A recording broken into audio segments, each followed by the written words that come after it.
Hello and welcome to this episode of Speak PR.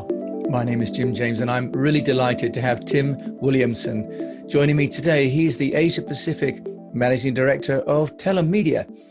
And Tim's originally from the UK, but now living in Singapore. Welcome, Tim. It's great to be here. Thank you for having me, Jim. Now, tell us about Telum Media. How does Telum Media help businesses to get noticed? So let's go back to first principles of PR and marketing for a second. And when you're a business of whatever size and you've decided that you want to talk about something exciting that you've been doing and to publicize it, there's nothing worse than putting together a press release and spending hours and lots of effort and blasting it out into the outside world, fully expecting to get the phone ringing off the hook with lots of journalistic interest, and there's just crickets. Nothing really happens, and the reason is because there's lots of other businesses doing the same thing, and there's journalists who can be receiving press releases that aren't really within their interest areas or their beats. And what Telum Media is all about is essentially connecting people, organizations, companies, business owners, PR people who've got something that they'd like to say and get out there with the right journalists and content creators and earned media who are producing content on those particular areas, those topics, those products. So it's a platform to find the right people, discover the right people, fundamentally to talk to, and a community really, where we try and encourage great interaction between PR people and between the content creators, the journalists. And we do that with a bunch of different ways, but fundamentally it's sort of an internet system where you can look up the journalists that you need to engage with and find out through lots of rich content whether or not that journalist might be the person that you want to talk to. And Tim, Asia Pacific is a huge area and also diverse in terms of languages and publication types. How many media contacts do you have, and what sort of reach does Telum Media offer to its clients? Well, the numbers change a lot, but we're in the very high tens of thousands of journalists, and it moves around at the moment. During COVID, we've seen some quite significant changes in media and the structure of the media, but it's thousands and thousands of journalists, and really that's part of the beauty of a business like ours in Asia, because in the Asia Pacific region, you've got extremely diverse media. You've got different languages, you've got geographies from Australia and New Zealand, which we cover all the way through to China and Taiwan. And it's really hard. It's like looking for a needle in a haystack. It's hard to know who to engage with. And I joined Telum. I was actually one of the very first clients of Telum many years ago when I moved to Singapore about seven years ago or so to set up a PR agency. And for me, it was a godsend. Even in the early days when there were not so many, we just didn't have as much data as we have now. It was a window on the Asia Pacific media that otherwise would have been extremely hard for me to find. Yeah, and having been a client, ourselves as ESOS PR, as you say, Telum Media has been this amazing sort of resource, this fountain of content. And also, if I remember rightly, from a language point of view, Telum is covering English and Mandarin and Thai. Just tell us in terms of if you're working across the regions, can I search and talk to media in different languages actually on the platform, or is it all in one language? Yeah, so we have a platform. We have a number of different services we provide, if you like, but at the core of it is a platform. And we provide newsletters for the journalist community and the PR community about journalist moves and PR moves, and we provide job newsletters and all of those kinds of things. But on the platform, you're right, we've got multiple languages. We have Bahasa, we have traditional Chinese, we have simplified Chinese so that we can cover Hong Kong, Taiwan, and China. We have Thai.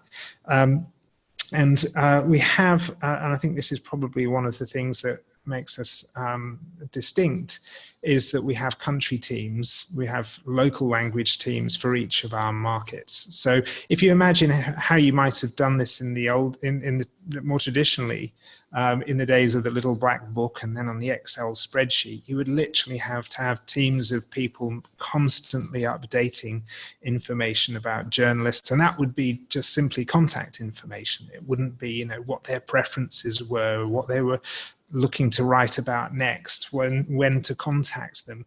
But we've got teams for all of our main countries that are talking to the journalists every day, and they've actually got KPIs, believe it or not, to network with journalists and to network with PR people and to make sure that everything's not just up to date but really actionable and really useful. We're always sort of keeping an eye out, like good PR people do, for what's that bit of information that somebody else might be interested in and might help them to get a piece of coverage or to engage better with that journalist. So Tim, that sounds really a rich sort of resource then for people.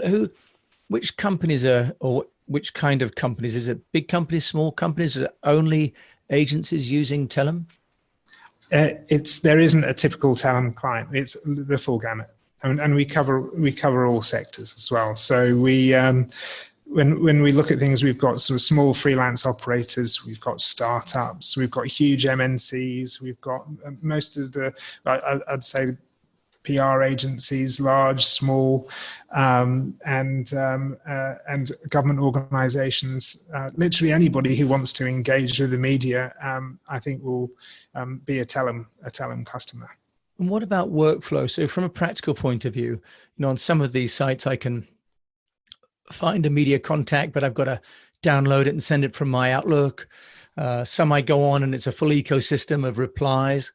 Could you share with it from a workflow point of view?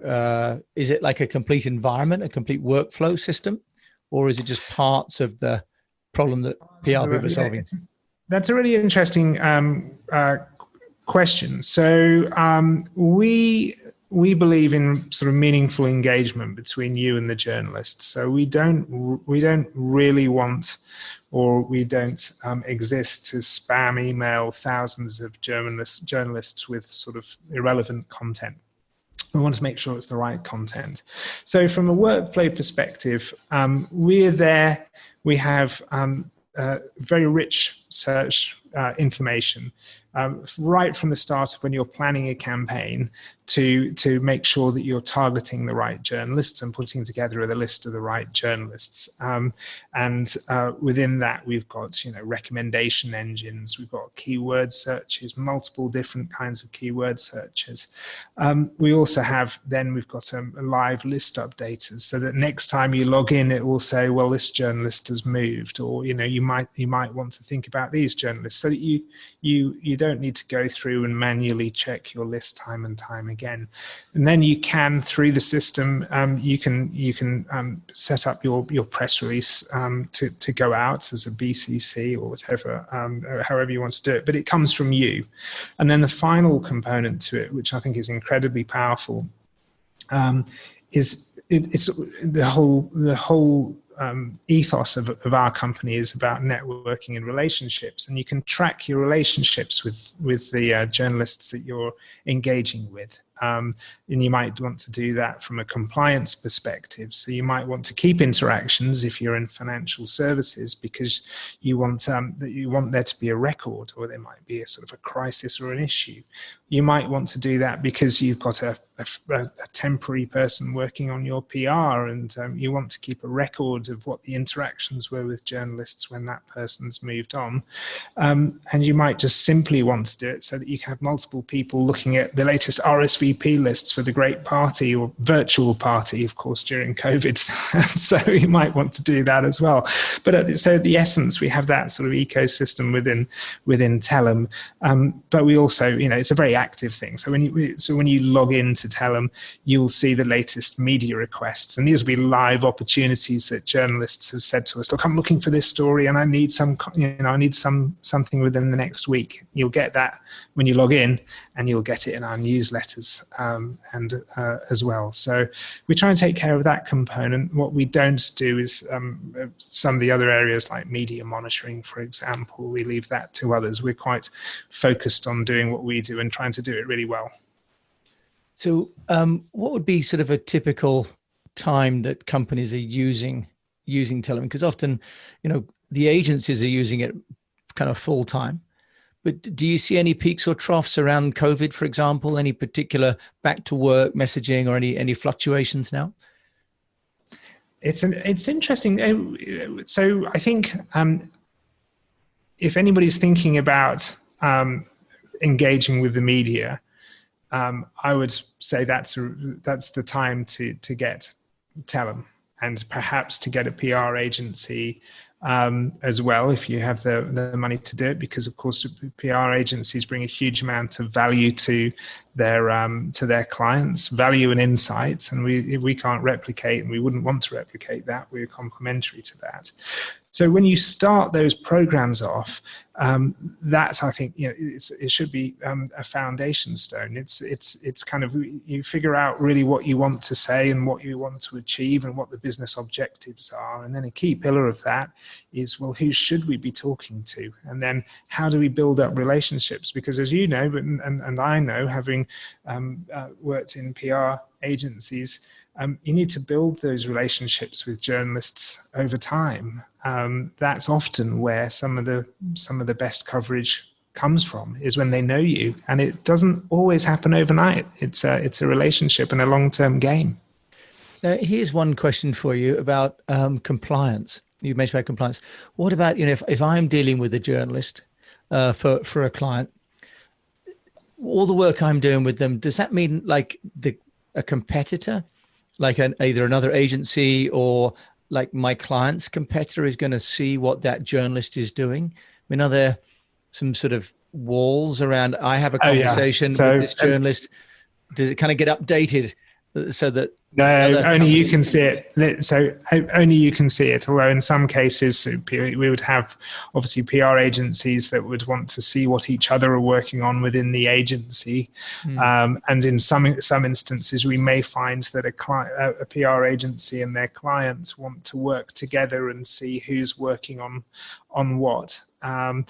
But beyond that, I mean, we can't see. Nobody can see. It has to be secure. I mean, all of our business is based on trust. At the end of the day, we try and provide a lot of benefits to our two sets of customers. That's the PR people who are trying to market themselves, the business owners, the PR in-house PRs, the agencies.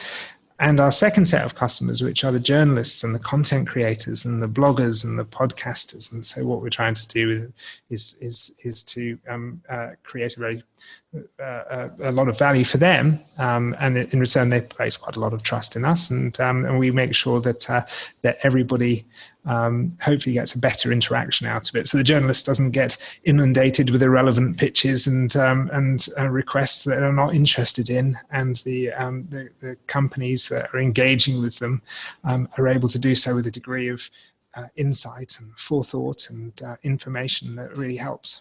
So here's a question for you. I'm not sure whether you're allowed to say this. Can you give us an idea of how many press releases are being sent out through Telum, say, per month? We talk about the volume. No, we can't. Yeah, we can't tell. We made a deliberate choice that we don't send the actual press release through Telum. So it doesn't go through us. It goes from you. And this goes back to that point about media engagement. We firmly believe that personal touch is very, very important. So you can set it up, and you can do it at a click of a button very quickly. At 2 clicks of a button, you can have your distribution list set up, and you can send it, but it comes from you. So we don't see the number of press releases, and also, I mean, a lot of what we're trying to do and help people with is not so much the kind of the broad brush press release distribution, which of course they can do as well, but also that finding that one journalist and thinking, well, putting the pieces together and coming up with a great pitch and an angle, and just sending the note or the WeChat message or the whatever it is, and getting some publicity. So just to that point, then you've got the social media contact details then as well, you mentioned. So you've got Yeah, journalists. so we have the main sort of, we have the contact details, the main social media, anything business related fundamentally. So of course you'll know from China that, WeChat, and then for Southeast Asia, it can be all sorts. It depends. In the Philippines, we have a team in the Philippines where a lot is done over Facebook, and in Singapore and in Australia, LinkedIn, Twitter in Australia is extremely important. So all of those components too. Okay, and then presumably I can see the profile of the journalist and download it and share that with the client, because they want in the briefing book to see who we're setting up an appointment for them with.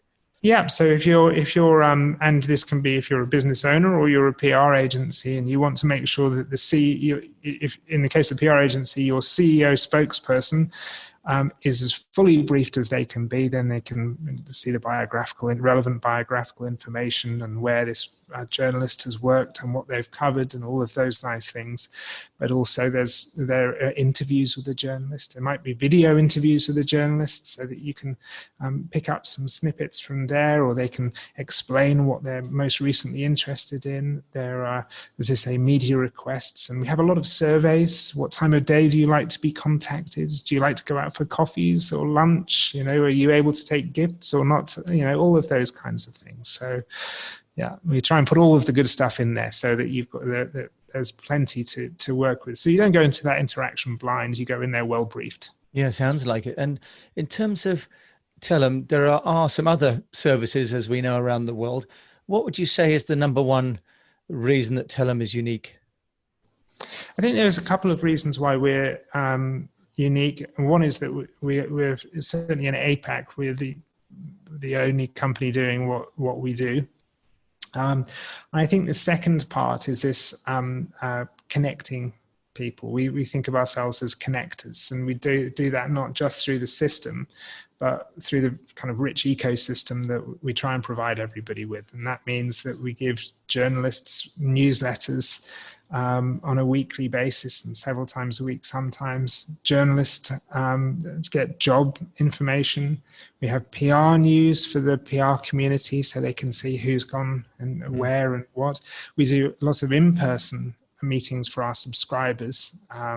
And now, of course, we do lots of virtual networking and meetings for our subscribers as well. So we like to think that if you subscribe to Telum, you join us as much for the network as you do for the information that we provide. And it might be the connections that get you your next job or get you your next great employee, as well as of course helping you to reach out to the media. Fantastic resource. Now, Tim, obviously the $1 million question is, what does this cost? What does the Telum Media service cost, and how do you break that down for clients? Yeah, so it entirely depends on what you want to do. It's pretty flexible. At its base, you buy regions. We've got 3 main regions. We have Australia, New Zealand, Southeast Asia, and East Asia. So you can buy a region, and then you can buy seats. So that's, if you've got a lot of people, like a big company or a big PR agency or multiple offices, you can buy more seats. So basic for one region would be, I think it's around about $690 a month. And you get an annual subscription for that, and then it depends what else you want to do. And within that, you get the journalist data, the newsletters, all of everything that you need from that one region, and also, frankly, we try and give you the information that you need if you're in Asia and you're looking to project to the outside world the top tier financial journalists or the top tech publications outside of Asia, or likewise if you're in London or if you're in New York and you're looking at Asia, we try and make sure that we provide you with sort of insights and information to help you navigate this, as you said, very diverse, large, vibrant region. Great, Tim, and you're in the heart of it, and part of my heart is still in Singapore and Asia. Tell me, how can people find you if you want to get in touch with you? Telummedia.com. So we have a website on telummedia.com. We're on social media. You will see on there as well. You will see some of our content. interviews with journalists and editors from around, from everywhere, from New Zealand and Australia through to China. We had a piece on this week about expat journalists in China on WeChat. We have all different kinds of information. So you'll find some of that on the website and on social channels, but telummedia.com. Tim Williamson, Managing Director of Telum Media Asia Pacific. Thank you so much for joining us on Speak PR today. Thank you very much, Jim. No, I'm a big fan of Speak PR, so thank you for having me on. Great, and we're a big fan of Telum Media. So for those of you that haven't heard this before, you can find Tim and a number of podcasts at eastwestpr.com, and you can also find them on Spotify and on iTunes and Google Podcasts and others. So thank you for listening to this episode, and in the meantime, I wish you the best of health, a profitable business, and that you keep on communicating, quite probably using the Telum Media database.